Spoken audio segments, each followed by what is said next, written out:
Hello friends, இந்த வீடியோவில் எதை பற்றி பார்க்க போகிறோன்னா பிஏஎல்எல்பி செகண்ட் இயரில் இருக்கக்கூடிய இந்த தேர்ட் செம்மில் இருக்க சப்ஜெக்ட் இன்டர்நேஷ்னல் ரிலேஷன்ஸ் அப்படின்றத எப்படி ஈஸியாக புரிஞ்சுக்கிறது, அதில் எப்படி ஈஸியாக வந்து பாஸ் ஆகிறது அப்படின்றத பற்றி தான் பார்க்க போகிறோம். இந்த சப்ஜெக்ட் ஃபஸ்ட்டு நீங்கள் படிக்க ஆரம்பிக்கிறப்ப கஷ்டமாக தான் தெரியும், இந்த ஐடியா தெரியாத வரைக்கும். இந்த வீடியோவில் ஐடியா தான் வந்து கடைசியாக சொல்கிறேன். ஸோ ஸ்கிப் பண்ணாமல் பாருங்கள், ரொம்பவே யூஸ்ஃபுல்லாக இருக்கும், கண்டிப்பாக பாஸ் ஆகிடலாம். சரி, வாங்க வீடியோக்குள்ளே போகிறதுக்கு முன்னாடி நீங்கள் இப்போ தான் நம்ம சேனலை ஃபஸ்ட் டைம் பார்க்குறீங்கன்னா மறக்காமல் சப்ஸ்கிரைப் பண்ணிக்கோங்க, ரொம்பவே ஹெல்ப்ஃபுல்லாக இருக்கும். ஃபஸ்ட் இந்த சப்ஜெக்டில் வந்து பார்த்திங்கன்னா 5 யூனிட் வந்துருக்கு. நம்ம பிஏஎல்எல்பி படிக்கிறோம்ல, தேர்ட் செம்மில் இருக்கக்கூடிய இந்த இன்டர்நேஷ்னல் ரிலேஷன்ஸில் 5 யூனிட் இருக்குது. இதில் ஒவ்வொரு யூனிட்டும் எப்படின்றத பற்றி சொல்கிறேன், அதுக்கான ஐடியாவும் சொல்கிறேன். First unit introduction to international relations, second unit concept in international relations, third unit evaluation of international relations till 21st century, next international dynamics and 5th lesson ரொம்பவே ஈஸி தான், India's foreign policy in the 21st century. அவ்வளோ அந்த மாதிரி 5 unit தான் வந்து இருக்குது. இதை பற்றி பார்ப்போம். ஸ்கிப் பண்ணாமல் பாருங்கள், அப்போ தான் புரியும். எங்கேயாவது ஒரு இடத்துல நீங்கள் ஸ்கிப் பண்ணாலும் இந்த கான்செப்ட் உங்களுக்கு புரியாமல் போயிடலாம். என்னடா லாங்காக இருக்கேன்னு பார்க்காதீங்க. வீடியோ வந்து இதை பார்த்தீங்கன்னா கண்டிப்பாக உங்களால் பாஸ் ஆக முடியும். நான் சொல்கிற ஐடியா மட்டும் ஃபாலோ பண்ணுங்கள். இப்போ ஃபஸ்ட் யூனிட்டில் வந்து எதை பற்றி இருக்குது, எப்படி இருக்குன்றது வந்து பார்க்கலாம். அது எப்படி எதை படிக்கணும் அப்படின்றதையும் பார்க்கலாம். இன்ட்ரோடக்ஷன் டு இன்டர்நேஷ்னல் ரிலேஷன்ஸ் அப்படின்றதில் ஃபஸ்ட்டு இந்த இன்டர்நேஷ்னல் ரிலேஷன்ஸ்னால் என்ன அப்படின்னு வந்து படிக்கணும். நான் வந்து ஸ்டார்ட்டாகவே உங்களுக்கு வந்து சொல்கிறேன். இன்டர்நேஷ்னல் ரிலேஷன்ஸ்னால் ஒன்றும் இல்லை, இதிலே போட்டிருக்கு பார்த்தீங்களா, இன்டர்நேஷ்னல் ரிலேஷன்ஸ். அதாவது நிறையா நாடுகளுக்குரிய உறவுகளை பற்றி தான் வந்து படிக்க போகிறோம். அது வந்து எப்படி வேணால் வகைப்பட்டது, எப்படி வந்து இருக்குது, அதெல்லாம் பற்றி படிக்கிறது தான் இந்த இன்டர்நேஷ்னல் ரிலேஷன்ஸ் அப்படின்ற சப்ஜெக்டே. அதில் நீங்கள் மொதல் என்ன படிக்கணும்னா, இன்டர்நேஷ்னல் ரிலேஷன்ஸ்னால் என்ன அப்படின்னு டெஃபனிஷன்ஸ் வந்து இருக்கும்ல, அந்த டெஃபனிஷன்ஸ் ஏதாவது 2 வந்து படிக்கணும். மினிமம் 2 வந்து கட்டாயம் படிக்கணும். நானே இதில் வந்து ஒரு டெஃபனிஷன் கொடுத்துருக்கேன். உங்களுக்கு இந்த 2 படிக்க டைம் இல்லைனாலும் இந்த ஒரு டெஃபனிஷனையாவது மெமரைஸ் பண்ணிக்கோங்க, ரொம்பவே யூஸ்ஃபுல்லாக இருக்கும் எக்ஸாமில் எழுதுகிறப்ப. ஏன்னா கொஸ்டினே எப்படி கேட்பாங்கன்னா, definition and nature and scope of international relations, இந்த மாதிரி வந்து நிறையா டைம் வந்து 12 மார்க்கில் கேட்டிருக்காங்க. ஸோ டெஃபனிஷன் கட்டாயம் எழுதாகணும். இதில் வந்து நான் ப்ரொஃபஸர் ஹான்ஸ் மார்கன்தோ கொடுத்துருக்க டெஃபனிஷன் வந்து கொடுத்துருக்கேன். இதில் அவர் என்ன சொல்கிறாருன்னா, international relations is a struggle for power among Nations. அதாவது பவருக்காக வந்து நேஷனுக்கு இடையில் வந்து அவங்க ஸ்ட்ரகிள் பண்ணுறதுக்கு பேர் தான் இன்டர்நேஷ்னல் ரிலேஷன்ஸ். அதாவது இவங்களுக்கு வந்து அதிக சக்தி இருக்குது, அவங்களுக்கு அதிக சக்தி இருக்குது, இந்த மாதிரி பவருக்காக ஸ்ட்ரகிள் பண்ணுறது தான் வந்து இன்டர்நேஷ்னல் ரிலேஷன்ஸ் அப்படின்னு இவர் வந்து சொல்ல வராரு. இந்த ஒரு டெஃபனிஷனே போதும் உங்களுக்கு டைம் இல்லைனா. பட் மினிமம் 2 இன்னும் ஒரு யாராவது ஒருத்தர் சொன்னதை வந்து படிச்சுக்கிட்டிங்கன்னா ரொம்பவே நல்லது. ஃபஸ்ட்டு இதை தான் படிக்கணும். நெக்ஸ்ட்டு இந்த ஃபஸ்ட்டு யூனிட்லேயே வந்து நெக்ஸ்ட் என்ன டாபிக் படிக்கணும்னா, நேச்சர் ஆஃப் இன்டர்நேஷ்னல் ரிலேஷன்ஸ். அதாவது இதோட தன்மை வந்து எப்படி இருக்குது அப்படின்றதுக்கு இதில் நான் கொடுத்துருக்க சைடு ஹெட்டிங்ஸே போதும். இதை வந்து அப்படியே வந்து நீங்கள் ChatGPTலையோ இதுலேயோ போட்டு வந்து டீட்டெயிலாக படிச்சுங்க. நான் இதில் வந்து ஷார்ட்டாக சொல்கிறேன், உங்களுக்கு வேலை படிக்க டைம் இல்லைன்னா நான் சொல்கிறது மட்டும் கேளுங்க, இதை வச்சே வந்து எழுதிடலாம். ஃபஸ்ட்டு அன்சர்டனிட்டியின் டெஃபனிஷன். அதாவது இந்த இன்டர்நேஷ்னல் ரிலேஷன்ஸ் அப்படின்ற சப்ஜெக்ட்டுக்கு வந்து யூனிவர்சலாக அக்செப்ட் பண்ணப்பட்ட எந்தவித டெஃபனிஷனுமே வந்து கிடையாது. அவங்கவுங்களுக்கு என்னென்ன பிடிக்குதோ தெரியுதோ அதை வந்து சொல்லி வச்சுருக்காங்க. அந்த மாதிரி இப்போ ஒரு சயின்ஸில் ஒரு எக்ஸ்பெரிமெண்ட் இருக்குன்னா அதுக்கு வந்து கரெக்டாக இருக்கும்ல, இப்படி பண்ணால் இப்படி வரும்னு. ஆனால் இதில் வந்து அப்படி கிடையாது, யூனிவர்சல் அக்செப்டட் டெஃபனிஷன்லாம் வந்து கிடையாது. ஸோ டெஃபனிஷன் வந்து ஃபஸ்ட்டு அன்சர்டனிட்டியாக இருக்குது, இதை தான் ஃபஸ்ட்டு எழுதணும். Next அனார்கியல் system. அனார்கியல் சிஸ்டம்னா ஒன்றும் இல்லை, இப்போ நிறையா நாடுகள் வந்து இருக்கா, எல்லா நாடையும் ரெகுலேட் பண்ணுற மாதிரி ஒரே ஒரு ஸ்பெசிஃபிக் பாடி இருக்கானா இல்லை. ஸோ அதை தான் வந்து 2வது நேச்சர் வந்து சொல்ல வராங்க. ஸோ அந்த சைடு ஹெட்டிங்ஸ் நான் சொல்கிறது மட்டும் நல்லா ஏதாவது நோட் இருந்தால் கூட அதில் வந்து எழுதி வச்சுக்கோங்க, இல்லை இந்த பேஜை கூட ஸ்க்ரீன்ஷாட் பண்ணிக்கோங்க, உங்களுக்கு அடுத்து ரிவைஸ் பண்ணுறதுக்கு ஈஸியாக இருக்கும். Next deals with global issues. அதாவது இன்டர்நேஷ்னல் ரிலேஷன் அந்தந்த நாடுகள் இருக்கா, எல்லா நாடுகளும் வந்து எப்படி சொல்கிறது, divided by nation but united by globe அப்படின்னு சொல்லுவாங்களே. ஒரு ப்ராப்ளம் வந்து எல்லாருக்கும் வருதுன்னா அவங்களே எல்லாருமே சேர்ந்து வந்து அதை எப்படி வந்து தடுக்கிறது அப்படின்னு போராட்டுவாங்க. ஏதாவது டிசீஸ் வந்தாலும் சரி, அவங்க நாட்டுக்கு அவங்க ஹெல்ப் பண்ணுறது, இந்த மாதிரி தான் இருக்கும். ஸோ குளோபல் இஷ்யூஸோடு டீல் பண்ணுறது தான் இந்த இன்டர்நேஷ்னல் ரிலேஷன்.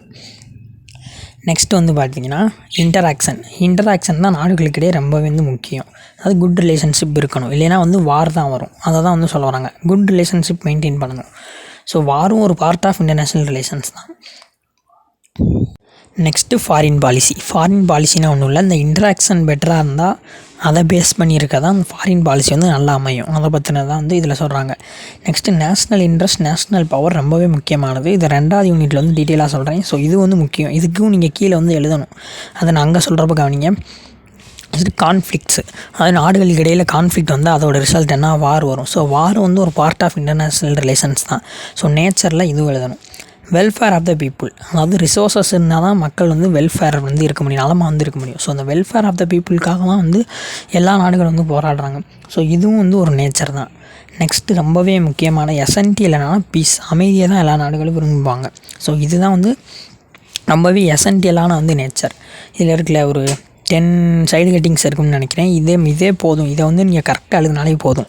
இதுக்குரிய என்ன நான் கீழே எழுதணும் அது எல்லாமே நம்மகிட்ட ஸ்டடி மெட்டீரியல் இருக்குது. அதை எப்படி வந்து உங்கள்கிட்ட நான் எப்படி ஷேர் பண்ணுறதுன்னு வந்து கடைசியாக வந்து சொல்கிறேன். ஸோ ஸ்கிப் பண்ணாமல் பாருங்கள். நெக்ஸ்ட் டாபிக் வந்து நம்ம பார்க்கலாம். இப்போ டெஃபினிஷன் பார்த்தாச்சு, நேச்சர் பார்த்தாச்சு. அடுத்து இந்த ஃபஸ்ட் யூனிட்டில் ரொம்பவே இம்பார்ட்டண்டான ஸ்கோப் ஆஃப் இன்டர்நேஷ்னல் ரிலேஷன்ஸ். இந்த டெஃபினிஷன், நேச்சர், ஸ்கோப் இது மூணையும் வந்து சேர்த்து எழுதுகிற மாதிரி தான் இருக்கும் 12 மார்க்கில். ஸ்கோப்பில் வந்து ஒரு 5-6 இது வரும்னு நினைக்கிறேன். ஃபஸ்ட்டு ஸ்டேட் அப்படின்றத எழுதணும். ஸ்டேட் பிளேஸ் ஏ மேஜர் ரோல். ஏன்னா இந்த இன்டர்நேஷ்னல் ரிலேஷன் பாருங்களேன், இந்த ஸ்டேட்டுக்கு இடையில இருக்க ரிலேஷனை பற்றி தான் படிக்கிறோம். அந்த ரிலேஷன் பிட்வீன் ஸ்டேட். ஸோ வந்து இந்த ஸ்டேட் தான் வந்து பிளேஸ் ஏ மேஜர் ரோல். அதை தான் நீங்கள் ஃபஸ்ட்டு ஸ்கோப்பாக எழுதணும்.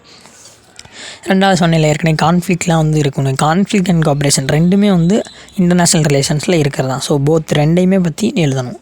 Next international law and organisation. இந்த சார்க், பிரிக்ஸ் அப்படிலாம் இருக்குல்ல, இந்த ஆர்கனைசேஷன் இன்டர்நேஷ்னல் லாலாம் தெரியும். பல நாடுகளுக்கு இடையில் வந்து மெயின்டைன் பண்ணுற லா. அதாவது ஒரு நாடு மட்டும் இல்லாமல் 2 நாடுகள் 3 நாடுகள் அப்படி அவங்களுக்கு இடையில் அவங்கள ரெகுலேட் பண்ணுறதுக்காக இருக்க லா தான் வந்து இன்டர்நேஷ்னல் லா.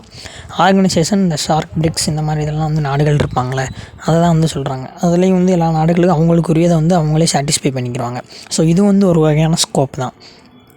நெக்ஸ்ட்டு வார் தான் வந்து ரொம்பவே வந்து மோஸ்ட் ஸ்டடியாக வாரை பற்றி தான் இருக்கும். இந்த நாடு வந்து அந்த நாடோட சண்டை போட்டாங்க, அவங்க வந்து இதை கைப்பற்றினாங்க அப்படி இருக்கும்ல. ஸோ இன்டர்நேஷ்னல் இதில் வார்க்கும் வந்து ஒரு முக்கியமான இடம் இருக்குது. அதாவது இன்டராக்ஷன் வந்து குட்டாக இல்லைன்னா வார் தான் வந்து ரிசல்ட்டாக இருக்கும். நெக்ஸ்ட் அதே மாதிரி தான் நேச்சரில் பார்த்த மாதிரி national interest and national power ரொம்பவே இம்பார்ட்டன்ட். இந்த செகண்ட் யூனிட் வரப்போது அதில் வந்து டீட்டெயிலாகவே சொல்கிறேன் இதை பற்றி. Next economical study. இந்த ஸ்கோப்பில் எக்கனாமிக்ஸ், ஏன்னா இப்போ ஒரு நாடே வந்து வார் வந்து பண்ணுறாங்கன்னா உங்கள் ரிசோர்ஸஸ் இருக்க வரைக்கும் தான் பண்ண முடியும். மக்களுக்கு வந்து ஃபுட் ப்ராப்ளம் வந்து வந்துடக்கூடாதுல்ல, அவங்களுக்கு தேவையானதை அவங்களுக்கு வச்சுக்கிறணும். ஸோ வந்து இன்டர்நேஷ்னல் ரிலேஷன்ஸ்க்கு ரொம்பவே முக்கியம். எக்கனாமிக்கல் ஸ்டடியும் வந்து முக்கியம் தான். ரிசோர்ஸஸும் இருந்தால் தான் வந்து அந்த நாடு வந்து அங்கீகரிக்கவே செய்வாங்க. ஸோ இதுதான் ஸ்கோப். இதோட ஸ்கோப் வந்து முடியுது. நெக்ஸ்ட்டு வந்து இம்பார்ட்டன்ஸ் ஆஃப் இன்டர்நேஷ்னல் ரிலேஷன்ஸ். இதை சில டைம் 7 மார்க்லையும் கேட்டிருக்காங்க, சில டைம் வந்து 12 மார்க்கில் எப்படி கேட்டிருக்காங்கன்னா ஐஆரோட இந்த இன்டர்நேஷ்னல் ரிலேஷன்ஸோட டெஃபனிஷன் வந்து எழுதிட்டு இம்பார்ட்டன்ஸ் ஆஃப் ஐஆர், அதாவது இன்டர்நேஷ்னல் ரிலேஷன்ஸை ஷார்ட்டாக ஐஆர் அப்படின்னு வந்து சொல்லுவாங்க. ஸோ இது வந்து ஒரு 4 இம்பார்ட்டன்ஸ் வந்து டீட்டெயிலாக எழுதினா போதும். நான் என்னென்னு சைடு கட்டிங்லேயே கொடுத்துருக்கேன் பாருங்களேன். இதை வச்சு நீங்களாக வந்து ஸ்டோரி எழுதுகிற மாதிரி தான் இருக்கும். நான் சொல்கிறது மட்டும் கவனிங்க. இம்பார்ட்டன்ஸ்னு கேட்டால் ஃபஸ்ட்டு பீஸ் வந்து எழுதணும். அது அமைதி, அதாவது சண்டைக்கே போகாமல் இருக்கிறது இல்லை, வார்க்கே போகாமல் இருக்கல. ஒரு கான்ஃப்ளிக்ட் வந்தால் அதை எபிலிட்டியோட ஹேண்டில் பண்ணுறதும் வந்து பீஸ் தான். ஸோ இம்பார்ட்டன்ட் இந்த இன்டர்நேஷ்னல் ரிலேஷன்ஸில் ஒரு நாடு இன்னொரு நாடுகளோட குட் ரிலேஷன்ஷிப்பில் இருக்கிறது அமைதிக்காக தான் அப்படின்னு. ஏன்னா மற்ற நாடுகள் சண்டைக்கு வந்தாலும் இந்த உதவியாக இருக்க நாடுகள் வந்து ஹெல்ப் பண்ணும்ல, இவங்களோட வந்து இவங்க சண்டைக்கு வராங்கன்னு. ஸோ இது வந்து ரொம்ப இம்பார்ட்டன்ட். நெக்ஸ்ட் நான் ஸ்கோப்பில் சொன்ன மாதிரி எக்கனாமிக் ரிசோர்ஸஸ் வந்து ஃபேவர்டாக இருந்தால் தான் வந்து அந்த நாடு வந்து நல்லா இருக்க முடியும். அதாவது எப்படி சொல்கிறது, உணவுலாம் எல்லாருக்கும் நிறையா கிடச்சி அது பற்றாக்குறை இல்லாமல் இருந்தால் தான் வந்து நல்லா இருக்க முடியும். ஸோ வந்து இன்டர்நேஷ்னல் இப்போ எக்கானமி, அதாவது இம்போர்ட் எக்ஸ்போர்ட்லாம் இருக்குல்ல, இன்னொரு நாடுகள்லேருந்து நம்ம நாடுக்கு இறக்குறோம், இங்கேருந்து அங்கே ஏற்றுமதி பண்ணுறோம்ல. ஸோ எக்கனாமிக் ரிசோர்ஸஸ்க்கு இந்த ரிலேஷன்ஸ் குட்டாக இருந்தால் தான். இல்லை அவங்களே வந்து தடை பண்ணிட்டாங்கன்னு வச்சுக்கோங்களேன். இப்போ பெட்ரோலியமே இருக்குது, நீங்கள் வந்து இங்கே வந்து இனிமேல் எடுத்துக்கிற ரிலேஷன்ஸ் வந்து குட்டாக இல்லைன்னு தடை பண்ணிட்டாங்கன்னா நமக்கு தானே பாதிப்பாகும். ஸோ அதை பற்றி தான் இங்கே சொல்ல வராங்க. இது வந்து ஒரு வகையான இம்பார்ட்டன்ட் தான். Next global concern. நான் ஏற்கனவே சொன்ன மாதிரி தான், இப்போ ஒரு டிசீஸே வருதுன்னா வந்து எல்லோரும் சேர்ந்து தானே போராடுவாங்க. அவங்க வந்து எல்லாேருக்கும் சரி பண்ணி அவங்கவுங்க நாட்டில் இருக்கவங்க வந்து நல்லா இருக்குன்னு பார்ப்பாங்க. அதான் divided as nation but united as one globe. நம்ம நேஷன்ஸால் ஸ்டேட்னால் வந்து பிரிஞ்சிருக்கோம், பட் குளோப் அப்படின்னு வர்றப்போ, உலகம் அப்படின்னு வர்றப்போ வந்து எல்லாம் ஒன்றா சேர்ந்து தான் வந்து இருக்காங்க. அதை பற்றி தான் சொல்ல வராங்க. இதுக்கு வந்து இன்டர்நேஷ்னல் ரிலேஷன்ஸ் இம்பார்ட்டன்ட். அதான் இந்த இம்பார்ட்டன்ட்னு 3ஆவதாக வந்து சொல்கிறாங்க. நெக்ஸ்ட்டு 4ஆவது கல்ச்சர் தான் வந்து யூனிக் ஐடென்டிட்டியை ஒவ்வொரு நாட்டுக்கும் தருது. ஒவ்வொரு நாட்டுக்கும் ஒவ்வொரு கல்ச்சர் இருக்கும்ல, அதான் வந்து அவங்களுக்கு மற்ற நாடுகளுக்கு முன்னாடி ஒரு ஐடென்டிட்டி வந்து தருது. இதில் யுனெஸ்கோ வந்து இந்த கல்ச்சர்ஸை வந்து ப்ரமோட் பண்ணுது. இதை ஒரு ஷார்ட்டாக வந்து எழுதிங்க. இந்த 4 இதை பற்றி டீட்டெயிலாக எழுதினாவே இம்பார்ட்டன்ஸ் ஆஃப் இன்டர்நேஷ்னல் ரிலேஷன்ஸ் முடிஞ்சு. நெக்ஸ்ட் இந்த ஃபஸ்ட் யூனிட்டில் வந்து மொத்தம் வந்து 8 டாபிக் இருக்குது. இப்போ நம்ம பார்க்க போகிறது 5வது டாபிக். இந்த ஃபஸ்ட்டு 2 யூனிட் வந்து இப்படி பெருசாக தான் லாங்காக தான் போகும். ஏன்னா இதான் வந்து பேஸ். இதை நீங்கள் படிச்சிட்டிங்கன்னா கூட அடுத்த இருக்கிறதுல வந்து கதையாக கூட எழுதிடலாம். ஸோ இதை வந்து ஃபஸ்ட்டு நல்லா வந்து கவனிங்க. 5வதுல என்ன இருக்குன்னா approaches to the study of international relations. இந்த இன்டர்நேஷ்னல் ரிலேஷன்ஸோட எப்படி வந்து ஸ்டடி வந்து அப்ரோச் பண்ணுறது, அது எந்தெந்த வகையெல்லாம் வந்து இதை வந்து தெரிஞ்சுக்கிறது, எப்படி பார்த்துருக்காங்க, அதை பற்றின தான் இந்த approach. First historical approach, study of past. அதாவது பாஸ்ட்டில் வந்து எப்படி இருந்திருக்கு இந்த உறவுகள் வந்து இப்போ எப்படி இருக்குது அப்படின்றத தெரிஞ்சுக்கிறது தான் வந்து ஹிஸ்டாரிக்கல் அப்ரோச். நெக்ஸ்ட் இருக்கக்கூடிய அப்ரோச் கரண்ட் ஈவெண்ட் அப்ரோச். அதாவது பாஸ்ட்டை ரெஃபர் பண்ணாமல் ப்ரெசென்ட்டில் இருக்கிறத வச்சு வந்து தெரிஞ்சுக்கிறது. அதான் present without refer a past. இதை வந்து இதில் நான் கொடுத்துருக்க இந்த அப்ரோச்சஸ் மட்டும் எழுதினாலே போதும். நிறையா டைம் கேட்கல, பட் சில டைம் வந்து கேட்பாங்க. கேட்டால் எழுதணும்ல, அதுக்காக தான் சொல்கிறேன். ஐடியலிஸ்டிக் அப்ரோச் அப்படின்னா வந்து இமேஜினரி அப்ரோச். உட்டோபியா அப்படின்னா தெரியுமில்ல, இமேஜினரி அப்படின்னு சப்ஸ்டியூட்ஸில் வந்து படிச்சிருப்போம், 1 மார்க் சப்ஸ்டியூட்ஸில். ஸோ அதான் இமேஜினரி அப்ரோச். இந்த மாதிரி இருந்திருக்கும், இந்த மாதிரி இருக்கலாம் அப்படின்னு இமேஜின் பண்ணுற அப்ரோச் தான் வந்து இந்த ஐடியலிஸ்டிக் அப்ரோச். நெக்ஸ்ட்டும் பார்த்தீங்கன்னா ரியலிஸ்டிக் அப்ரோச். அதாவது இப்போ ஒரு நாடு இருக்குன்னா அந்த நாட்டுக்கு என்ன நல்லது நடக்குமோ அதை பற்றி அவங்களுக்குரியது நல்லது மட்டும்தான் பார்ப்பாங்க. அதான் செல்ஃப் இன்ட்ரெஸ்ட்டை மட்டும்தான் பார்ப்பாங்க. மற்ற நாடுகளுக்கு என்னென்னா அவங்களுக்கு என்ன கவலை. அதான் ரியலிஸ்டிக் அப்ரோச்சில் அதை பற்றி தான் சொல்ல வராங்க. அந்தந்த நாடுகளுக்கு நல்லா இருக்க தான் அந்தந்த நாடுகள் நடப்பாங்க அப்படின்னு. Next free will approach. அதாவது ஒரு மெஷினரி அப்ரோச் மாதிரி வந்து இருக்க. ஸ்டேட் வந்து ஒரு மெஷின் மாதிரி செயல்படுறது இல்லை. அவங்கவுங்க என்னென்ன நினைக்கிறாங்களோ அதை பற்றி படிக்கிறது. அதான் வந்து ஃப்ரீவில் அப்ரோச்லேருந்து சொல்கிறாங்க. நெக்ஸ்ட்டு சயின்டிஃபிக் அப்ரோச்சில் ஏற்கனவே நடந்த இன்ஃபர்மேஷன், டேட்டா அதெல்லாம் வச்சு வந்து இந்த ஸ்டடி வந்து அப்ரோச் பண்ணுறது. இதான் வந்து அப்ரோச்சஸ் டு த ஸ்டடி. இதில் இருக்க கொடுத்துருக்க சைடு கட்டிங்க மட்டுமே வந்து ரெஃபர் பண்ணி பாருங்கள். கூகுள்லேயோ இல்லை ChatGPTலையோ வந்து போட்டு பாருங்கள், ஈஸியாக வந்து புரியும். நெக்ஸ்ட் இருக்கக்கூடிய டாபிக் ரொம்பவே இம்பார்ட்டண்டான டாபிக். நிறைய டைம் வந்து 7 மார்க்கில் வந்து கேட்பாங்க. International relations and art or science அப்படின்னு. அப்படின்னா என்ன எழுதுன்னா இது வந்து ரெண்டுமே தான். அதாவது ஆர்ட்டுன்னு சொல்கிறதுக்கு என்னான்னு ரெஃபர் பண்ணிக்கோங்க. அது வந்து அரிஸ்டாட்டில், ஹான்சி மார்கன் அவங்களாம் ஆர்ட் அப்படின்னு சொல்லுவாங்க. சயின்ஸ் அப்படின்னு சொல்கிறவங்க ப்ரொஃபஸர் ஆர்கன்ஸ்கி இவங்களாம் சொல்லுவாங்க. எதெல்லாம் வச்சு அவங்க அப்படி இப்படி சொல்கிறாங்க அப்படின்னு இருக்கும். நம்மளோட மெட்டீரியல்லே வந்து இருக்குது. அது கடைசியாக வந்து சொல்கிறேன் நீங்கள் உங்களுக்கு எப்படி வந்து நம்மகிட்ட இருந்து நீங்கள் பை பண்ணிக்கிறதுன்னு. ஸோ அதிலே வந்து கிளியராக வந்து இருக்கும். ஆர்ட்டுன்னு ஏதாவது சொல்கிறாங்க, சயின்ஸ்னு ஏதாவது சொல்கிறாங்க. ஆனால் இன்டர்நேஷ்னலைஸ் வந்து போத் ஆர்ட் அண்ட் சயின்ஸ் தான். ஸோ இது 7 மார்க்கில் நிறையா டைம் கேட்டிருக்காங்க. அதை கொஞ்சம் நல்லா படிச்சுக்கிறது நல்லது. நெக்ஸ்ட் ஒரு சின்ன 4 மார்க் நிறையா டைம் கேட்டிருக்காங்க. இன்டர்நேஷ்னல் சொசைட்டி அப்படின்னா என்னென்னு அதான் அதில் ஏஐ வந்து ரெஃபர் பண்ணிக்கோங்க. ChatGPTயில் போட்டிங்கன்னா ஈஸியாக வந்து வரும். உங்களுக்கு ஏற்ற மாதிரி அப்படின்னா என்னான்னு மட்டும் தெரிஞ்சு வச்சுக்கிட்டிங்கன்னா போதும். 4 மார்க் தான் இன்டர்நேஷ்னல் சொசைட்டி அப்படின்னு. நெக்ஸ்ட்டு இன்டர்நேஷ்னல் ஆக்டர்ஸை பற்றி நிறைய டைம் 12 மார்க்கில் கேட்டிருக்காங்க. பட் இதை வந்து நீங்கள் டீட்டெயிலாலாம் படிக்க வேணாம். என்னான்னு மட்டும் பார்த்தீங்கன்னா போதும். 2 டைப்பாக வந்து பிரிக்கிறாங்க. ஸ்டேட் ஆக்டர்ஸ், நான் ஸ்டேட் ஆக்டர்ஸ். இதில் யார் யார் வரா, அதாவது NGOஸ் இவங்களாம் ஒரு இதில் வருவாங்க. ஸோ இந்த மாதிரி யார் யார் அது கீழே வரா, அவங்களோட ஃபங்க்ஷன் என்ன, ரோல் என்ன, அதை மட்டும் படிச்சிங்கன்னா போதும். அதான் இன்டர்நேஷ்னல் ஆக்டர்ஸ் வந்து நிறையா டைம் டெர்ம்லாம் கேட்குறாங்க. நான் எங்கெங்கெல்லாம் நீங்கள் வந்து ஏஐ ChatGPTயில் பாருங்கள் ரெஃபர் பண்ணின்னு சொல்லுவாங்களோ அந்த டாப்பிக்லாம் தனியாக எழுதி வச்சுக்கோங்க. ஏன்னா திரும்ப தேடுறது கஷ்டம். நெக்ஸ்ட் இருக்கக்கூடிய டாபிக் லெவல் ஆஃப் அனாலிசிஸ். இது நிறைய டைம்லாம் கேட்கலாம், பட் என்னன்னு வந்து ஷார்ட்டாக வந்து சொல்லிடுறேன். அதாவது அப்சர்வ் பண்ணுறது இந்த இன்டர்நேஷ்னல் ரிலேஷன். அதாவது சிஸ்டம் லெவலில் சிஸ்டமேட்டிக் அப்ரோச் பண்ணுறது. ஸ்டேட் லெவலில் எப்படி இருக்குது, இண்டிவிஜுவல் லெவல், குரூப் லெவல், இந்த மாதிரி லெவல்ஸாக இருக்கும். இது தெரிஞ்சுக்கணும்னு நினச்சிங்கன்னா ஒவ்வொரு சைடு கேட்டிங்க தனியாக வந்து பார்த்து ரெஃபர் பண்ணிங்க. பட் இது நிறைய டைம் கேட்கல, பட் கேட்டாங்கன்னா என்னன்னு எழுதணும்னு தெரியணும்ல. பட் எந்த கொஸ்டினுமே வந்து நீங்கள் விடக்கூடாது, அதுதான் முக்கியம். ஏதாவது வந்து ரிலேட்டடாக வந்து எதுவுமே தெரியலனாலும் எப்படி எழுதுறேன்ற ஐடியாவை தான் வந்து கடைசியாக சொல்கிறேன். ஃபஸ்ட் என்னன்னா இந்த ஐடியா ஃபஸ்ட்டு யூனிட்க்கு ஐடியா தெரிஞ்சில. டெஃபனிஷனு, நேச்சர் ஸ்கோப்பில் என்னென்னு சொல்லிட்டு அது எப்படி பட்டினது, அதோட இம்பார்ட்டன்ஸ் என்ன, அப்ரோச்சஸ் என்ன, இது ஆர்ட்டா சயின்ஸாக, international society, actors, level of analysis, அவ்வளோதான். இதுக்கெலாம் ஐடியா தெரிஞ்சில. என்னென்னா தான் எப்படி என்னென்ன சைடு கட்டிங் எழுதுனா போதும் அப்படின்றதான் அந்த ஃபஸ்ட்டு இதுக்குரிய ஐடியா. இதோட ஃபஸ்ட்டு யூனிட் வந்து முடியுது. செகண்ட் யூனிட் ரொம்ப இம்பார்ட்டண்டான யூனிட் தான். அந்த ஃபஸ்ட் யூனிட்டும் செகண்ட் யூனிட்டும். இது வந்து கான்செப்ட் இன் இன்டர்நேஷ்னல் ரிலேஷன்ஸ். இதில் என்னென்ன கான்செப்ட்ஸ்லாம் இருக்குது அப்படின்றத பற்றி பார்க்க போகிறோம். First political realism. இதை நிறையா டைம் 12 மார்க்லேருந்து கேட்டிருப்பாங்க. அதாவது ரியாலிட்டியாக எப்படி வந்து இருக்குது இன்டர்நேஷ்னல் ரிலேஷன், அதான் பற்றி ரியலிசம் அப்படின்னு சொல்லுவாங்க. ஸ்டேட் ஸ்டாண்டரிசம். இது வந்து இந்த ஃபீச்சர்ஸ் அப்படின்னு போட்டு இந்த நான் போட்டிருக்க இந்த 4 சைடு கட்டிங் எழுதினாலே போதும். ஸ்டேட் சென்டரிசம். அதாவது இன்டர்நேஷ்னல் ரிலேஷனில் ஸ்டேட் தான் வந்து ரொம்ப இம்பார்ட்டண்டான ஆக்டர். அந்த ஸ்டேட்டுக்கு இடையில இருக்க ரிலேஷன்ஸை படிக்கிறது தான் வந்து இன்டர்நேஷ்னல் ரிலேஷன். ஸ்டேட்னால் தெரியல, அரசு அப்படின்னு தான் இங்கே வரும். இங்கே மாநிலம் அப்படின்லாம் வராது. நம்ம பொலிட்டிக்கல் சயின்ஸ்லேயே படிச்சிருப்போம்ல, ஸ்டேட்னால் வந்து அரசு. ஸோ அந்த நாடுகளுக்கு இடையான இதை ரிலேஷன்ஸை பற்றி படிக்கிறது தான் இன்டர்நேஷ்னல் ரிலேஷன்ஸ். இல்லை ஸ்டேட் சென்டரிசம் வந்து இருக்குது. நெக்ஸ்ட்டு அனார்கி. அதான் முன்னாடியே சொன்னேன்ல, ஒரே ஒரு ஸ்பெசிஃபிக் பாடி வந்து கிடையாது மொத்தத்தை ரெகுலேட் பண்ணுறதுக்கு. ஸோ வந்து இப்படி தான் இருக்குது. இதான் வந்து ரியாலிட்டி. அந்த ரியாலிட்டியை பற்றி படிக்கிறது தான் அது. நெக்ஸ்ட்டு ஈகோயிசம், செல்ஃப் இன்ட்ரெஸ்ட்டை தான் சொன்னேன். அந்தந்த நாடுகளுக்கு எதாவது நல்லது நடக்கணும்னு அவங்க நினைக்கிறாங்களோ அதை தான் வந்து செய்வாங்க. நெக்ஸ்ட்டு பவர், சர்வைவ் பண்ணுறதுக்கு பவர் வேணும். இப்போ இன்னொரு நாடுகள் வந்து இன்னொரு நாடு மேலே வந்து போர் தொடுக்குறாங்கன்னா அவங்க சர்வைவ் பண்ணுறதுக்கு அவங்ககிட்ட பவர் இருந்தாலும் முடியும். மிலிட்ரி ஃபோர்ஸ் இந்த மாதிரி ஃபோர்ஸ் இருந்தாலும் முடியும். ஸோ அதை தான் வந்து சொல்ல வராங்க, பவர் தான் ரொம்ப முக்கியம்னு.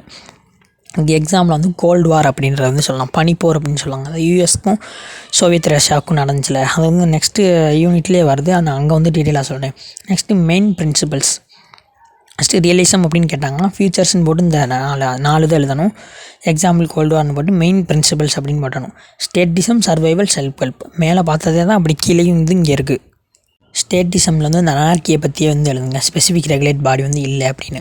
சர்வைவலுக்கு பவர் வந்து தான் குரூஷியல், அதாவது பவர் தான் இருக்கணும் சர்வை பண்ணுறதுக்கு மேலே சொன்னேன். அதே வந்து கொஞ்சம் டாப்பிக்கோட ஹெட்டிங்கை மட்டும் மாற்றி எழுதணும். நெக்ஸ்ட்டு செல்ஃப் ஹெல்ப் இருந்தால் தான் வந்து செக்யூரிட்டியாக இருக்கும் இந்த நேஷனுக்கு. இன்னொரு நேஷனே படையெடுக்கிறாங்கன்னா அவங்கள்ட்ட இன்னொரு நேஷன் வந்து உங்களுக்கு உதவி செஞ்சாலும் முடியும். அதான் செல்ஃப் ஹெல்ப் அப்படின்னு சொல்கிறாங்க. நெக்ஸ்ட் இந்த ரியலிசமில் நீங்கள் பார்க்க வேண்டியது சின்னதான், தாமஸ் ஹாப்ஸ் வந்து ரியலிசத்தை பற்றி என்ன சொல்கிறாரு அப்படின்னு. இது எல்லாத்துக்குமே வந்து தனித்தனியாகவே நம்ம சேனல் வீடியோ போடுறேன். ஃபஸ்ட் இது உங்களுக்கு லாஸ்ட் நேரம் வந்து அது என்னான்னு தெரிஞ்சுக்கிட்டிங்கன்னா போதும். இப்போ ரியலிசம்னா புரியுதுல, அது ரியாலிட்டியாக வந்து பார்க்குறோம், எப்படி இருக்குது அப்படின்ற பார்க்குறதா அந்த பொலிட்டிக்கல் ரியலிசம். அந்த ஃபியூச்சர்ஸ் வந்து 4 தான் நான் சொன்னப்போ உங்களுக்கு புரிஞ்சிருக்கும்.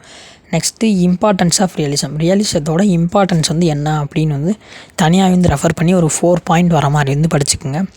நிறையா டைம் வந்து ரியலிசத்தை 12 மார்க்கில் தான் கேட்டிருக்காங்க. ஸோ இவ்வளவு எழுதினா தான் உங்களுக்கு 12 மார்க் போடுவாங்க. நெக்ஸ்ட் இருக்கக்கூடிய டாபிக் நியோ ரியலிசம். இதை பற்றி சொன்னவர் வந்து கெனத் வால்ட்ஸ் அப்படின்றவர் வந்து சொல்லியிருக்காரு. அவர் தியரி ஆஃப் இன்டர்நேஷ்னல் பாலிட்டிக்ஸ் அப்படின்ற புக்கில் வந்து சொல்லியிருக்காரு.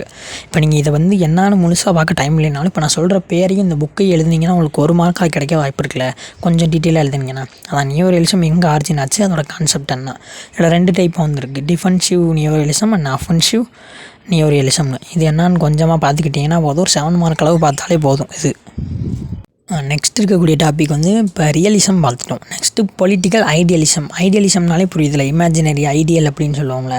அதாவது அப்பப்போ இருக்கவங்க வந்து ஐடியலாக இப்படி இருந்தால் நல்லாயிருக்கும் அப்படி இருக்கும்னு சொல்லியிருப்பாங்களே. இது வந்து ரெஃபர் வந்து படிக்க ஒரு 7 மார்க் அளவுக்கு வந்து எதில் புக்ஸில் இருக்கா இல்லை எதுலையாவது இருந்தால் வந்து அது என்னான்னு வந்து பார்த்துங்க. 7 மார்க்கில் நிறைய டைம் கேட்டிருக்காங்க. நெக்ஸ்ட் டிஃப்ரென்ஸ் பிட்வீன் ரியலிசத்துக்கும் ஐடியலிசத்துக்கும் என்னென்ன டிஃப்ரென்ஸ் இருக்குது அப்படின்னு ஒரு 5 பாயிண்ட்ஸ் பார்த்துக்கிட்டிங்கன்னா போதும், அதை வந்து நீங்கள் வந்து எழுதிடலாம். நெக்ஸ்ட்டு நான் ரொம்பவே இம்பார்ட்டன்ட் ஃபஸ்ட்லேருந்து சொல்லிக்கிட்டு இருந்தேன், national interest and national power. அதை பற்றி தான் பார்க்க போகிறோம். ஃபஸ்ட்டு நேஷ்னல் இன்ட்ரெஸ்ட் அப்படின்னா என்னான்னு வந்து சொல்லிடுறேன். இப்போ ஒரு நாடு இருக்குன்னா அந்த நாடு இன்னொரு நாடு வந்து எந்தெந்த இன்ட்ரெஸ்ட்லாம் வச்சு அங்கீகரிச்சிருக்காங்க, உங்களுக்கு என்னென்ன இன்ட்ரெஸ்ட் இருக்குது அப்படின்றத பற்றி என்ன தான் புரியல. இந்த கைண்ட் சொல்கிறப்ப உங்களுக்கே புரியும். இதுக்கு முன்னாடி நேஷ்னல் இன்ட்ரெஸ்ட்டை பற்றி டெஃபனிஷன்ஸ் வந்து சொல்லியிருப்பாங்களே பொலிட்டிக்கல் திங்கர்ஸ். மினிமம் 2 கட்டாயம் படிக்கணும். இது கண்டிப்பாக நிறையா டைம் கேட்டிருக்காங்க, உங்களுக்கும் கேட்க வாய்ப்பு இருக்குது. ஸோ டெஃபனிஷன்ஸ் ஏதாவது 2 படிச்சுங்க, யார் சொல்லியிருக்கா அந்த பேரை பார்த்துங்க. இப்போ கைண்ட்ஸ் வந்து சொல்கிறேன், இதுலேயே உங்களுக்கு நேஷ்னல் இன்ட்ரெஸ்ட்னா என்னான்னு புரியும். ப்ரைமரி இன்ட்ரெஸ்ட், அதாவது ஒரு நாடோட முதன்மை வந்து இன்ட்ரெஸ்ட் வந்து என்ன அப்படின்னு பார்த்தீங்கன்னா பிசிக்கல், பொலிட்டிக்கல், கல்ச்சுரல் ஐடென்டிட்டி. அதோட ஐடென்டிட்டியை வந்து காட்டுறது தான், புரியுதுல. நெக்ஸ்ட்டு செகண்டரி இன்ட்ரெஸ்ட் என்னென்னா, இப்போ சிட்டிசன்ஸ் வந்து இப்போ நம்ம நாட்டோட சிட்டிசன்ஸ் வந்து வேறு நாட்டில் இருக்காங்க, அப்ராடில் இருக்காங்கன்னா அவங்கள ப்ரொடெக்ட் பண்ணுறதும் நம்ம நாட்டோட கடமை தான், அங்கே இருக்க ஆளுகளை வச்சு. ஸோ அதிலும் வந்து செகண்டரி இன்ட்ரெஸ்ட், இங்கே இருக்க நம்ம சிட்டிசன்ஸை அங்கே பாதுகாக்கிறது தான் செகண்டரி இன்ட்ரெஸ்ட். நெக்ஸ்ட் ஒரு நாட்டோட பெர்மனெண்ட் இன்ட்ரெஸ்ட் என்னன்னா, பெர்மனெண்ட் அப்படின்னாலே புரியுதுல, லாங் டேர்ம் தான். அதாவது ஃப்ரீடம் ஆஃப் நேவிகேஷன் ஆஃப் ஓஷனில் வந்து ஃப்ரீடம் ஆஃப் நேவிகேஷன் இருக்குது. இது வந்து லாங் டேர்ம் இன்ட்ரெஸ்ட் தானே. ஒரு நாட்டுக்கு இவ்வளோ இன்ட்ரெஸ்ட் இருக்குன்னா நான் எப்படி வந்து அங்கீகரிக்கிறாங்க அப்படின்றத பற்றினா தான். இது கொஞ்சம் புரியாத மாதிரி தான் இருக்கும், பட் நான் சொல்கிறது மட்டும் கவனிங்க. நெக்ஸ்ட்டு வேரியபிள் இன்ட்ரெஸ்ட்னாலே புரியுதில்ல, வேரி ஆகும். அது ப்ரைமரி இன்ட்ரெஸ்ட்டும் செகண்டரி இன்ட்ரெஸ்ட் ரெண்டும் சேர்ந்தது தான். நெக்ஸ்ட்டு ஜென்ரல் இன்ட்ரெஸ்ட்னால் எல்லா நாடுகளுக்கும் பொதுவாக இருக்க ஒரு இன்ட்ரெஸ்ட், அதாவது டிஸ்ஆர்மமெண்ட், ஆயுத குறைப்பு அப்படின்னு சொல்லுவாங்களே, அதான் அவங்க சேஃப்டிக்காக வந்து சொல்லுவாங்க. நெக்ஸ்ட்டு ஸ்பெசிஃபிக் இன்ட்ரெஸ்ட்னால் இப்போ ஒரு நாட்டில் வந்து பேலன்ஸ் ஆஃப் பவரை வந்து விரும்புகிறாங்கன்னா அந்த பேலன்ஸ் ஆஃப் பவருக்கு வந்து இது பண்ண வந்து பார்ப்பாங்க, இம்ப்ளிமெண்ட் பண்ண வந்து பார்ப்பாங்க. அதாவது ஸ்டேட்டுக்கும் வந்து ஸ்டேட் அப்படின்னு பிரிப்பாங்களே, 2க்கும் வந்து ஈக்குவல் பவர் இருக்கும், அந்த மாதிரி வந்து பிரிப்பாங்க. அந்த செப்பரேஷன் ஆஃப் பவர் படிச்சிருக்கோம்ல, அந்த மாதிரி கான்செப்ட். அது வந்து ஒரு நாட்டுக்கு அவங்க ஸ்பெசிஃபிக் இன்ட்ரெஸ்ட்டாக இருக்காது. அது அந்த பேலன்ஸ் ஆஃப் பவர் பற்றி வந்து இதில் சொல்லியிருக்காங்க. நெக்ஸ்ட்டு இந்த இன்ட்ரெஸ்ட்டை பூரா இத்தனை இன்ட்ரெஸ்ட் வந்து லிஸ்ட் அவுட் பண்ணியிருக்கல, அது யார் சொன்னான்னா தாமஸ் டபிள்யூ ராபின்சன். இவரோட கிளாஸிஃபிகேஷன் தான் இந்த கைண்ட்ஸு, புரியுதுல. நேஷ்னல் இன்ட்ரெஸ்ட்னா என்னன்னு, அவங்களோட இன்ட்ரெஸ்ட் என்னென்ன இருக்குது அப்படின்னா நேஷனல் லெவலில் அதை பற்றின தான். இது வந்து காம்பனன்ட்ஸ் வந்து இருக்குது நேஷ்னல் இன்ட்ரெஸ்ட்க்கு 2 டைப்பாக வந்து பிரிக்கிறாங்க, வைட்டல் அண்ட் நான் வைட்டல். என்னான்னு மட்டும் பார்த்துக்குங்க. இது வந்து வைட்டல் நான் வைட்டல் கீழே நிறையாது வரும், அதை நான் இங்கே எழுத வந்து எனக்கு டைம் இல்லை. நீங்கள் என்னான்னு பார்த்துக்குங்க, நிறையா டைம் கேட்டிருக்காங்க. Next method of securing national interest. National இன்ட்ரெஸ்ட்டை ஒரு கண்ட்ரி வந்து எப்படி வந்து செக்யூர் பண்ணணும் அப்படின்றதுக்கு ஒரு 5 இது வந்து இருக்குது. அது நான் சைடு கட்டிங்ஸ் மட்டும் எழுதியிருக்கேன். அது என்னன்னு வந்து நீங்கள் வந்து டீட்டெயிலாக தான் கொஞ்சம் பார்க்க வேண்டியதாக இருக்கும். அதாவது வந்து எழுதி வச்சுக்கோங்க மெத்தட்ஸ் ஆஃப் செக்யூரிங் நேஷ்னல் இன்ட்ரெஸ்ட்டில். ஃபஸ்ட்டு டிப்ளமசினா வந்து நெகோஷியபிள் இன்ஸ்ட்ருமெண்ட்டு.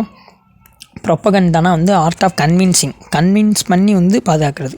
நெக்ஸ்ட்டு எக்கானமினா சொன்னேன்ல, ரிசோர்ஸஸ். இப்போ அவங்க நாட்டுக்கு போகிறது இங்கே தடை பண்ணாங்கன்னா என்னாகும், அவங்களோட நேஷனல் இன்ட்ரெஸ்ட் கொஞ்சம் அலையன்சஸ் ஃபார்ம் பண்ணுறது, அதேமாதிரி கோயர்ஷன் கட்டாயப்படுத்துறது. ஸோ இந்த 5 டைப் வந்து இருக்குது நேஷ்னல் இன்ட்ரெஸ்ட்டை செக்யூர் பண்ணுறதுக்கு.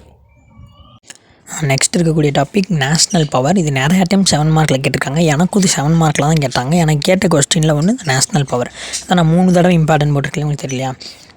நேஷ்னல் பவர்னால் ஒன்றும் இல்லை, நீங்கள் பவர்னாலே உங்களுக்கு தெரிஞ்சிருக்கும். மிலிட்ரி பவரை பற்றி தான் சொல்ல போகிறேன்னு. அது மட்டும் பவர் கிடையாது, இன்னமும் இருக்குது. ஸோ அதுவும் ஒரு பவர் தான். இதில் நேஷ்னல் பவர்னால் என்னன்னு மினிமம் 2 டெஃபினிஷன் வந்து பார்த்துங்க. இந்த பொலிட்டிக்கல் திங்கர்ஸ் வந்து சொல்லியிருப்பாங்க. உங்களுக்கு யார் சொன்னது ஈஸியாக இருக்கோ அதை வந்து 2 டெஃபினிஷன் வந்து மினிமம் பார்த்துக்குங்க. Next features. நேஷ்னல் பவருக்குன்னு ஃபீச்சர்ஸ் வந்து நிறையா இருக்கும். மினிமம் ஒரு 10 பார்க்குறது நல்லது. எக்ஸாம்பிளாக நான் ஒரு ஃபியூச்சர் சொல்கிறேன், இதே மாதிரி வந்து நீங்கள் சர்ச் பண்ணிக்கிங்க. இதை வந்து எழுதி வச்சுக்கோங்க. அதை வந்து தனியாக அடுத்து வந்து பார்க்கணும் அப்படின்னு தெரியலனாலும் இப்போ என்ன சொல்கிறேன் புரியுமாங்களேன்? No 2 nations have equal power. 2 நேஷன்ஸ்க்கு வந்து ஈக்குவல் பவர் இருக்காது. இந்த மாதிரி நீங்களாம் ஒரு ஃபியூச்சராக எழுதணும், இது வந்து இப்படி இருக்கும் அப்படி இருக்கும். அதான் நீங்கள் நேஷ்னல் பவரோட ஃபீச்சர்ஸ் அப்படின்னு போட்டிங்கனாலே வந்துடும் எதுனாலும். ஸோ இதை பார்த்துங்க, இது நல்லது. Next components. நேஷ்னல் இன்ட்ரெஸ்ட்க்கு எப்படி 2 காம்பனன்ட் பார்த்தோமோ, வைட்டல் காம்பனன்ட் நான் வைட்டல் காம்பனன்ட்னு, இதுக்கு வந்திருக்க காம்பனன்ட்ஸ் பார்த்தீங்கன்னா geography, national resources, population, economic development, military preparedness. ரொம்பவே இம்பார்ட்டன்ட்.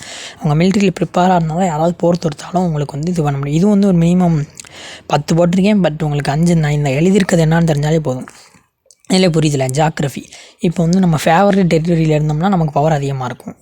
நேஷ்னல் ரிசோர்ஸ், நம்மகிட்ட நிறையா ரிசோர்ஸஸ் இருந்தால் நல்லா இருக்கும். இதிலே புரியுதில்லை, நம்மகிட்ட நிறையா இருக்குன்னா நம்மளால் நிறையா வந்து போராட முடியும். நெக்ஸ்ட் பாப்புலேஷன் அதான் மேன் பவர் தான் வந்து எசென்டியல்னு சொல்லுவாங்களே எதுக்குனாலும். எக்கனாமிக் டெவலப்மெண்ட் அதே மாதிரி தான். அது ரிசோர்ஸஸ் நிறையா இருந்தாலும் எக்கனாமிக் டெவலப்மெண்ட்டும் இருக்கும். கடைசியாக மிலிட்ரி ப்ரிப்பேர்னஸ் நான் ஏற்கனவே சொன்னது தான். நெக்ஸ்ட்டு டைமென்ஷன்ஸ், அதாவது டைப்ஸ் அப்படின்னு சொல்லலாம். 3 டைப்பாக வந்திருக்கு. Military power, economic power and psychological power. Military power உங்களுக்கே தெரியும், எக்கனாமிக்னு ரிசோர்ஸஸ், சைக்காலஜிக்கல் பவர் அதே மாதிரி. ஸோ இந்த 3 பவரையும் வந்து என்னான்னு மட்டும் உங்களுக்கு இதிலே புரியும். பட் இன்னும் கொஞ்சம் லைன்ஸ் மட்டும் மாற்றுங்க. Next methods of exercise. National பவரை ஒவ்வொரு நாடும் எப்படி வந்து எக்ஸசைஸ் பண்ணுது அப்படின்றது. இதில் வந்து ஒரு 4 டைப் வந்து கொடுத்துருக்கேன். பெர்சுவேஷன், கட்டாயப்படுத்துறது, ரிவார்ட்ஸ், அது அவங்களுக்கு தேவைப்படுறப்போ அவங்க வந்து உதவி வந்து அவங்க பவரை வந்து வாங்கிக்கிறது. இப்போ உங்களுக்கு ஏதாவது பற்றாக்குறை இருக்குன்னா உங்கள் நாடு வந்து உதவுகிறது, அவங்ககிட்ட இருந்து வந்து அவங்களுக்கு வந்து உங்கள் ரிவார்ட் பண்ணி உதவிக்கிறது. Next punishment, next force. புரியுதுல? தான் இந்த 4 தான் வந்து பார்த்திங்க. Methods of exercising of national பவர்னு போட்டாலே இந்த 4 வந்துடும். நம்ம மெட்டீரியல்லேயும் வந்து இதே இருக்குது.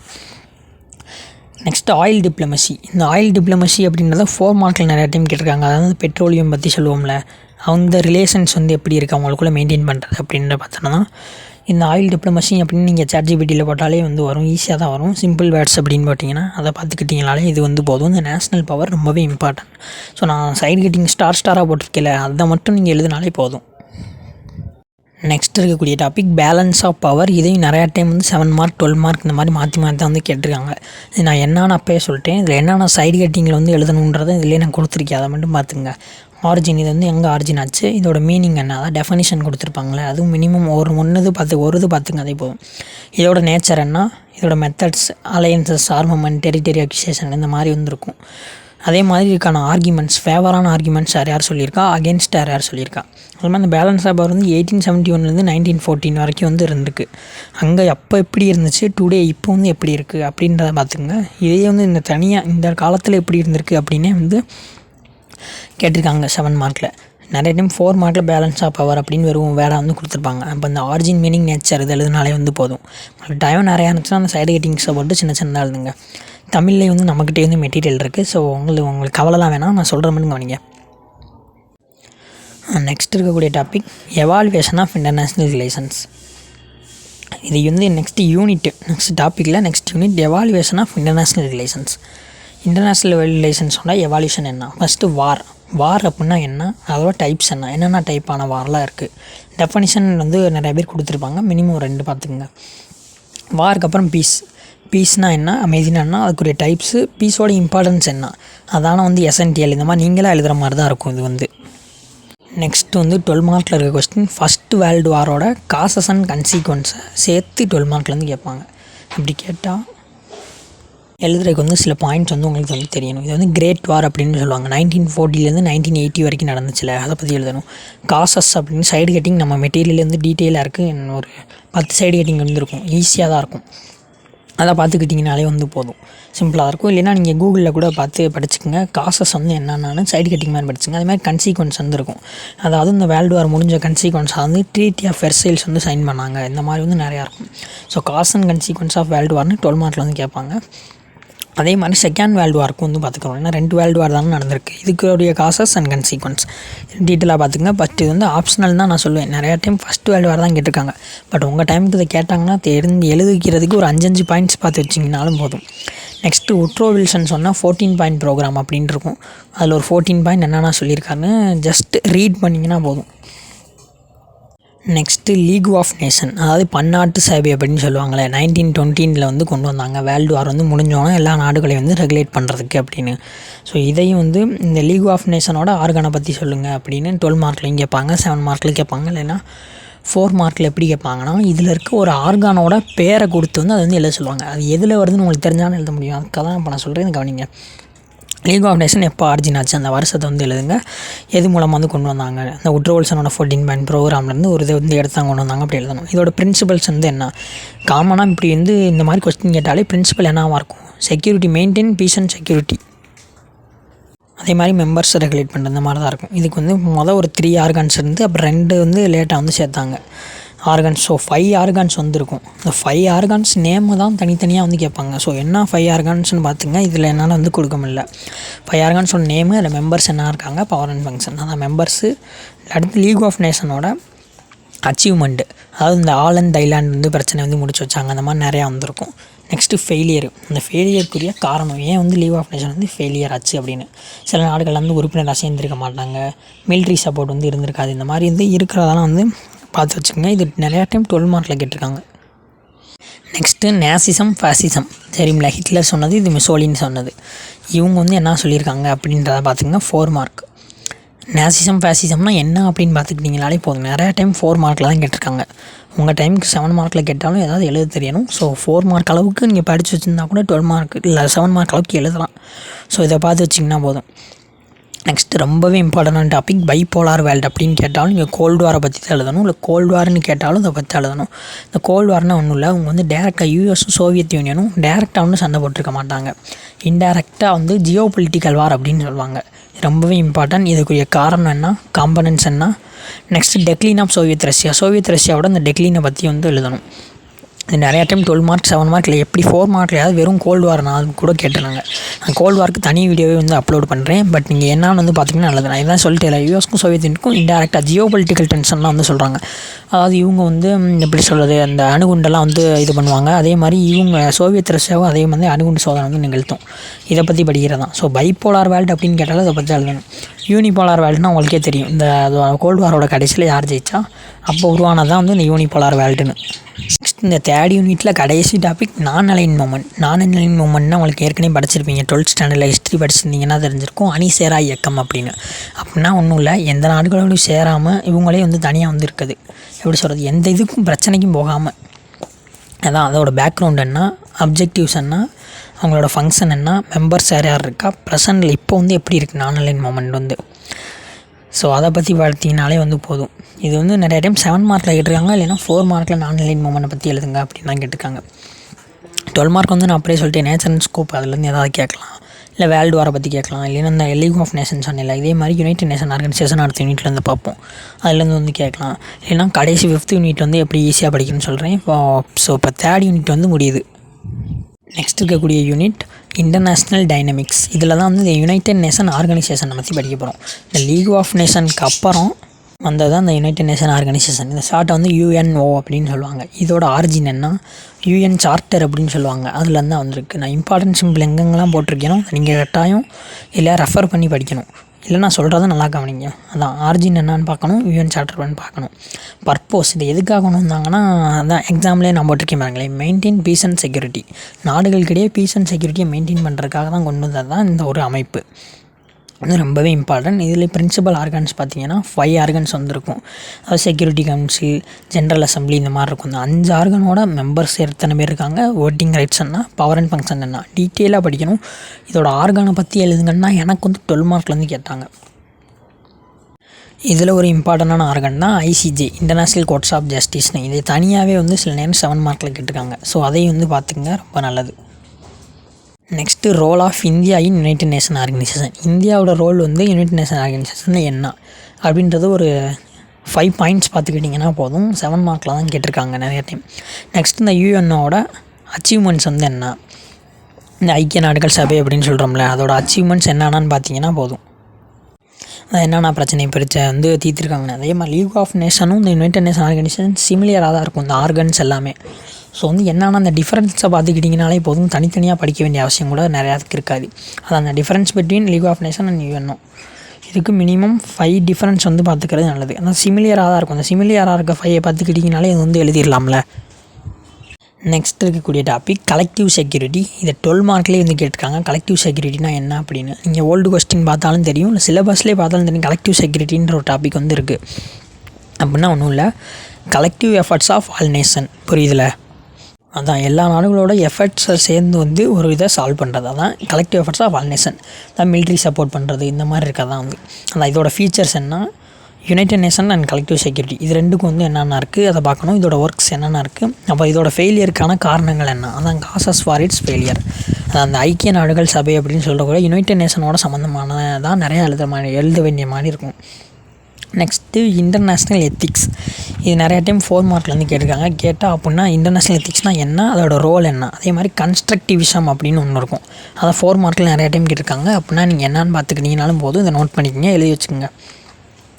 நெக்ஸ்ட் இருக்கக்கூடிய 12 மார்க் தான். ஏன்னா 12 மார்க்னே எல்லாத்தையும் சொல்லிக்கிட்டே போகிறீங்கன்னு பார்த்துக்காங்க. இந்த சப்ஜெக்ட் வந்து அப்படி தான் இருக்கும். சில நேரம் அவங்க கேட்குற எந்த கொஸ்டினுமே நமக்கு தெரியாமல் இருக்கும். அப்போ எழுதணும்னா நீங்கள் இதெல்லாம் படித்தா தான் உங்களுக்கு எழுதுறதுக்கு ஏதாவது ஒரு ஐடியாவாக கிடைக்கும். அது அந்த வீடியோ நீங்கள் ஃபுல்லாக பார்த்தீங்கனாலே போதும் புரியும். இன்னமும் கொஞ்சம் தான் இருக்குது, ஸ்கிப் பண்ணால் பாருங்கள். வேர்ல்டு பப்ளிக் ஒப்பீனியன் அப்படின்னா WPO அப்படின்னு ஷார்ட்டாக சொல்லுவாங்க. இதுக்குரிய டெஃபனிஷன் ஒரு 2 கட்டாயம் பார்த்துக்குங்க. இதோட ஃபேக்டர்ஸ் என்ன, இதோட ரோல் என்ன, இதில் என்னென்ன டைப்ஸ் இருக்குது, இந்த 4 சைடு கட்டிங்கில் வரதை நீங்கள் பார்த்தாலே 12 மார்க் வந்து எழுதிடலாம். ரொம்பவே ஈஸி தான். Next terrorism. இது வந்து எனக்கு வந்து 7 மார்க்கில் வந்து கேட்டிருந்தாங்க. Terrorism is a problem in international relations அப்படின்னா தான் நான் அங்கேயே வந்து கொடுத்துருக்கேன் பாருங்களேன். இந்த மும்பை அட்டாக்ஸ் இந்த மாதிரி வந்துருக்கும். இந்த அட்டாக்ஸை பற்றி எழுதும். டெரரிசம்னு அவங்களுக்கே தெரியும்ல, அது வந்து டெஃபனிஷன்னால மீனிங் என்னான்னு பார்த்துக்கிட்டீங்களே போதும். அதை பற்றி கொஞ்சம் எழுத தெரியணும். அது வந்து எப்படி வந்து ப்ராப்ளமாக இருக்குது டெரரிசம் அப்படின்றத பற்றி. நெக்ஸ்ட்டு இருக்க எல்லாமே இந்த யூனிட்டில் வந்து 4 மார்க்ஸ் தான். பீஸ் மூமெண்ட்ஸ்னால் என்ன, கன்ஸ்ட்ரக்டிவிசம் ஏற்கனவே சொன்னேன்ல 4 மார்க் அளவு பார்த்துங்க. நெக்ஸ்ட்டு இன்டர்நேஷ்னல் லா, முன்னாடி சொன்னேன்ல நாடுகளுக்கிடையே இருக்க ரிலேஷன்ஸை மெயின்டைன் பண்ணுறதுக்கான லா தான் வந்து இன்டர்நேஷ்னல் லா. அதை பற்றி நம்ம 4th இயர்லேயே வந்து படிப்போம். 7 மார்க் அளவுக்குன்னு போட்டிருக்கேன், பட் 4 மார்க் அளவுக்கு என்னென்னு பார்த்திங்கனாலும் போதும். Next new international economic order அப்படின்னு வெறும் இதை அப்படி கொடுத்து 7 மார்க்கில் வந்து எழுத சொல்லுவாங்க. ஸோ இது என்னன்னு வந்து பார்த்துங்க. நம்ம மெட்டீரியல்லையும் வந்து இது வந்து இருக்குது. இதுக்கு தனியாகவும் நான் வீடியோ வந்து அப்லோட் பண்ணுறேன் எல்லா டாப்பிக்குமே. பட் இப்போதைக்கு இதை வந்து பாருங்கள், இதோட 4th யூனிட் வந்து முடியுது. நெக்ஸ்ட்டு லாஸ்ட் யூனிட்டுக்கு வந்தாச்சு, அவ்வளோதான் முடிய போகுது. இதில் என்னென்னா நான் ஷார்ட்டாக சொல்கிறேன்னா அதை மட்டும் பாருங்கள். எக்கனாமிக் நேஷ்னலிசம்னா என்ன, இன்டர்நேஷ்னலிசம்னா என்னான்னு மட்டும் பார்த்தீங்கன்னா போதும். டெஃபனிஷன் மீனிங் மட்டும். நெக்ஸ்ட்டு ரிலேஷன்ஸ், அந்தந்த நாடுகளுக்கு என்னென்ன ரிலேஷன் இருக்குது அப்படின்னு பார்த்து. ஃபஸ்ட்டு இந்தியா அமெரிக்காவோட டைனமிக்ஸ். இந்தியா அமெரிக்காவுக்கு என்னென்ன ரிலேஷன்ஸ் இருக்குது, ஸ்பேஸ் ரிலேஷன், டிப்ளமேட்டிக் ரிலேஷன், இந்த மாதிரி நிறையா இருக்கும். இது வந்து 7 மார்க் அளவுக்கு படிக்கணும். இம்பார்ட்டன்ட் இதில் எது போட்டிருக்கீங்கன்னா அதை மட்டும் 7 மார்க் அளவுக்கு படிங்க. நெக்ஸ்ட்டு இந்தியா பிரிட்டிஷ், அவங்களுக்கு என்னென்ன ரிலேஷன் இருக்குது. இந்தியா ரஷ்யா, இது நிறையா டைம் 7 மார்க்கில் கேட்டிருக்காங்க. எனக்கு வந்து இந்த அமெரிக்கா தான் கேட்டாங்க. ரஷ்யா அதுக்கு முன்னாடி இருக்க செட்டுக்கு வந்து கேட்டிருக்காங்க. ஸோ இதை வந்து படிச்சுக்கோங்க. நெக்ஸ்ட்டு இந்தியா சைனா வந்து ஆப்ஷனல் தான். நெக்ஸ்ட்டு ஷார்க் பிரிக்ஸ் அப்போ சொன்னேன்ல இன்டர்நேஷ்னல் ஆர்கனைசேஷன்ஸ் வந்து இருக்குன்னு. இதில் மெம்பர்ஸ் என்ன, இந்த பிரிக்ஸ்னால் ஒவ்வொன்றுக்கு மீனிங் இருக்குல்ல, Britain, Russia, India, China, south Africa, இந்த மாதிரி அது என்னென்ன நாடுகளோ அந்த நாடுகளுக்குரிய மெம்பர்ஸ் என்ன, அவங்களோட பவர் அண்ட் ஃபங்க்ஷன்னா இந்த மாதிரி பார்த்துக்கங்க. அதேமாதிரி ஷார்க்கோட ஹெட் ஆஃபீஸ் எங்கே இருக்குது, இது எல்லாமே பார்த்துக்கிட்டிங்கன்னா இது வந்து நிறைய டைம் 4 மார்க்கில் வந்து கேட்பாங்க. இப்போ பேசிக்ஸாக சில விஷயம் வந்து அந்த ஐடியா சொல்கிறேன்னு சொன்னேன்ல, அதை வந்து சொல்கிறேன். 4 மார்க் 2 மார்க் வந்து இந்த இன்டர்நேஷ்னல் ரிலேஷன் சப்ஜெக்டில் நம்ம வந்து ப்ரெடிக்ட் பண்ணவே முடியாது. அவங்க எதாவது தான் வந்து கேட்பாங்க. எதாவது கேட்டால் எப்படி எழுதணும்னு ஃபஸ்ட்டு ஐடியா சொல்கிறேன். சில டைம் நேட்டோ சீட்டோ இந்த மாதிரி வந்து கேட்பாங்க. அப்படின்னா என்ன எழுதணும்னா, எந்த கொஸ்டின் கேட்டாலும் இது வந்து மெயின்டைன் பீஸ் அண்ட் ஆர்டர். அதாவது இன்டர்நேஷ்னலைசேஷனோட மெயின் கோல் என்ன, பீஸ் அண்ட் ஆர்டரை மெயின்டைன் பண்ணுறது. ஸோ அதோட ரிலேட்டடாக வந்து நம்ம எழுதவும் முடியும், அதை பற்றியே நம்ம இதில் படிக்கவும் செய்கிறோம். ஸோ அந்த மாதிரி தான் எழுதணும். இப்போ எப்படி சொல்கிறது, இப்போ அதாவது ஒரு புரியாத பேரே வந்து கொடுத்துருக்காங்கன்னா அந்த இது வந்து இன்டர்நேஷ்னல் பீஸ் அண்ட் செக்யூரிட்டியை மெயின்டைன் பண்ணுறதுக்கு தான் இருக்குது அப்படின்னு. 12 மார்க் 7 மார்க் உங்களுக்கு பிரச்சனையே வேணாம், நம்ம பார்த்ததுலேருந்தே கண்டிப்பாக வந்துடும். இதை நீங்கள் நல்லா படிச்சுக்கிட்டீங்கனாலே போதும், இந்த ஐடியாஸ் படிச்சுக்கிட்டீங்கனாலே போதும். இதை வந்து ஐடியா, அதாவது எல்லா கொஸ்டினையும் வந்து அட்டன் பண்ணுவீங்க, அதான் வந்து ரொம்ப முக்கியமான விஷயம். இப்போ மெட்டீரியல் வந்து எப்படி பை பண்ணுறேன்னு சொல்கிறேன். நீங்கள் பார்த்துக்கிற வீடியோவில் உங்களுக்கு லைட்டாக அங்கே சைடில் அந்த பெல் ஐக்கான் நீங்கள் சப்ஸ்கிரைப் பண்ணிங்கன்னா பக்கத்தில் இருக்கும், இல்லை சப்ஸ்கிரைப் பண்ணிட்டு பாருங்கள், ஜாயின் பட்டன் அப்படின்னு காட்டும். அதில் இருக்க அந்த ஃபஸ்ட்டு மெம்பர்ஷிப் நீங்கள் ஜாயின் பண்ணிட்டு மெட்டீரியல் அப்படின்னு கமெண்ட் பண்ணிங்கன்னா வந்து கமெண்ட் பண்ணிட்டு உங்கள் இமெயில் ஐடி வந்து அதில் கமெண்ட் பண்ணிங்கன்னா உங்களுக்கு வந்து சென்ட் பண்ணிடலாம். இல்லை சூப்பர் தேங்க்ஸ் அப்படின்ட்டு இருக்கும், அந்த வீடியோவில் லைட்டாக எழுத்திங்கன்னா அதில் வந்து உங்களால் முடிஞ்சதை சென்ட் பண்ணிவிட்டு மெட்டீரியல் அப்படின்னு அந்த தேங்க்ஸ்லேருந்து கமெண்ட் பண்ணிங்கன்னா உங்களுக்கு வந்து இமெயில் ஐடி கமெண்ட் பண்ணிங்கன்னா உங்களுக்கு வந்து நான் சென்ட் பண்ணுறேன். நம்மக்கிட்ட தமிழ் மெட்டீரியல் இருக்குது, இங்கிலீஷ் மெட்டீரியல் இருக்குது. ஸோ உங்களால் முடிஞ்சால் மெம்பர்ஷிப் வந்து ஜாயின் பண்ணி மெட்டீரியல் வந்து வாங்கிக்கோங்க, ரொம்பவே யூஸ்ஃபுல்லாக தான் இருக்கும். இந்த வீடியோ அது மாதிரி உங்களுக்கு யூஸ்ஃபுல்லாக இருந்தால் மறக்காமல் நம்ம சேனலை சப்ஸ்கிரைப் பண்ணிக்கோங்க. பாருங்கள், இவ்வளோ லென்த்து 35 நிமிஷத்துக்கு மேலே இருக்க வீடியோ உங்களுக்காக தான் அப்லோட் பண்ணியிருக்கேன். ஸோ மறக்காமல் சப்ஸ்கிரைப் பண்ணிக்கோங்க. நெக்ஸ்ட் சப்ஜெக்ட் பார்க்குறதுக்கு உங்களுக்கு ரொம்பவே ஹெல்ப்ஃபுல்லாக இருக்கும். All the best for your exams.